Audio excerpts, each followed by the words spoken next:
Hello বন্ধুরা, কেমন আছো সবাই? শ্রাবণী কিচেনে তোমাদের সবাইকে স্বাগত।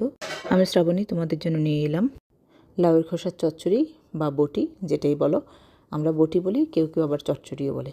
যাই হোক, এটা করতে যা যা লাগবে, লাউয়ের খোসা ছাড়িয়ে সেই খোসাটাকে নিতে হবে। সেই খোসাটাকে কুচি করে কেটে নিলাম। তারপর কাটা খোসাগুলিকে জলে ধুয়ে একটু জল দিয়ে সিদ্ধ বসিয়ে দিব। 5-10 মিনিট সিদ্ধ করে নেব।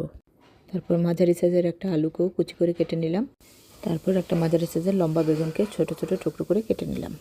তারপর একটা গোটা মূলোর 4 ভাগের 1 ভাগ নিয়ে কুচি করে কেটে সবগুলো সবজি ধুয়ে লবণ মেখে রাখবো, মূলা, আলু এবং বেগুনকে। তারপর কড়াইতে কালো জিরা ফোড়ন দিয়ে এবার আলু আর মূলা একসাথে দিয়ে দিব।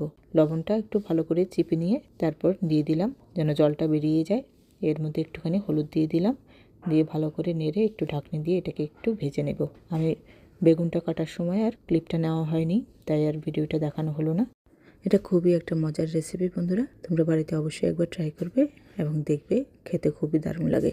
তোমরা চাইলে এর মধ্যে পেঁয়াজ কুচি করে দিয়েও অ্যাড করে নিতে পারো। যখন কালি জিরা দিয়েছি সেই সময় দিয়ে সব কিছু একসাথে ভেজে নিতে পারো, সেটাও খুব মজা হয়। আমি যেহেতু এটা সম্পূর্ণ নিরামিষ করেছি তাই পেঁয়াজ দিইনি।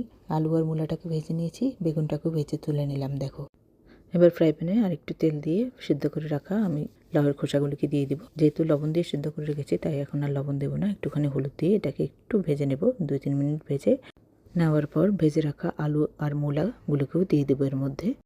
তারপর 3-4টে কাঁচামরিচকে ফালি করে কেটে এর মধ্যে দিয়ে দেবো। আমার এটা একদম হওয়ার পথে। এটা যেহেতু সম্পূর্ণ একটা নিরামিষ তরকারি, তোমরা চাইলে এটা ঠাকুরের ভোগে বা এমনিতেই নিরামিষের দিন খেতে পারো।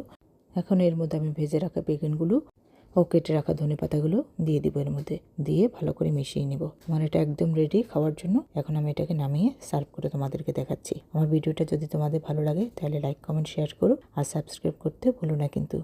যারা আগে থেকে সাবস্ক্রাইব করেছো তাদেরকে অসংখ্য ধন্যবাদ এবং অনেক ভালোবাসা রইল তোমাদের জন্য। আর যারা করনি তারা এখনই করে নাও, তাহলে আমি যখনই কোনো নতুন ভিডিও দিব তোমাদের কাছে নোটিফিকেশান চলে যাবে এবং তোমরা তাড়াতাড়ি দেখতে পাবে। সেটা নামানো পরে দেখতে এমন হয়েছিল, খেতে কিন্তু মজা হয়। তোমরা একবার অবশ্যই বাড়িতে ট্রাই করবে। ধৈর্য ধরে পুরো ভিডিওটা দেখার জন্য সবাইকে অসংখ্য ধন্যবাদ। ভালো থেকো সবাই।